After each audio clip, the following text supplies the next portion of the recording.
my mommy said I'm the best all around. And my daddy said I'm the best in town.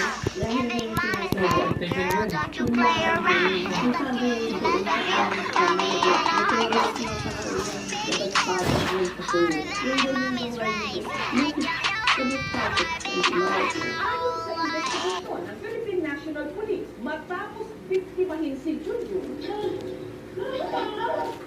Ang suspect nagtungo sa Malabon kung saan nakapang-hold up pa ito. Kalapunan, nahuli.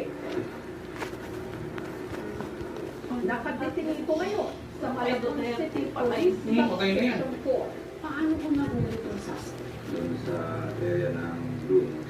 Sinulap na yung isang tao doon na may cellphone. Gamit na yung phone na nakuha niya doon sa parte ng Caloocan. Humingi ng tulong yung hold-up niya at natulungan ng mga tao. Tapos nakatawag ng pulis. Kalapit ka naman ng pulis natin doon sa facility. Ay, wait, mami. Kaya na-responde yan. Kaya nabuhay pa yung binugbog nila kasi nga hindi alam ng mga taong bayan na may napatay na siya. Kaya hindi pinatay.